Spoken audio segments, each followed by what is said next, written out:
ও মা, আমি মুখের অবস্থা এ কি করছি? So hello everyone, welcome back to my mini blog. তো সকাল সকাল কিন্তু মেয়েকে রেডি করে দিচ্ছি, কারণ মেয়ের হচ্ছে মর্নিং এ স্কুল আছে। আর এদিকে কিন্তু মেয়ের ঠিক মতন ঘুমও ভাঙেনি।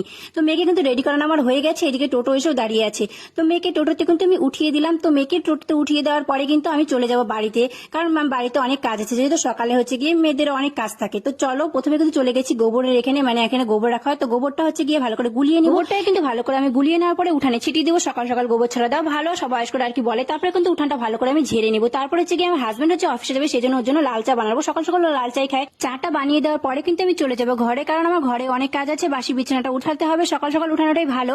তো বিছানাটা উঠানোর পরে কিন্তু আমি মুখের একটু ব্যায়াম করবো। তো চলো, তোমাদের সাথে ব্যায়ামটা কিরকম করে করি শেয়ার করবো। তো সকাল সকাল দেখো আমি ব্যায়ামটা করি, অনেকদিন ধরে ঠিক মতন করা হয় না। এটা হচ্ছে আমার যখন স্ট্রোক হয়েছিল তখন এই ব্যায়ামটা করতাম। ব্যায়াম করার পরে কিন্তু আমি হচ্ছে গিয়ে একটা থেরাপি করে নিবো। তো এই মেশিনটা দিয়ে কিন্তু থেরাপি করা হয়, এটা দিয়ে থেরাপি করলে শর্ট টাইপের হয়। তো 5 মিনিট হচ্ছে থেরাপি করবো। তো আজকের মতন টাটা, পরে ভিডিওতে দেখা হচ্ছে।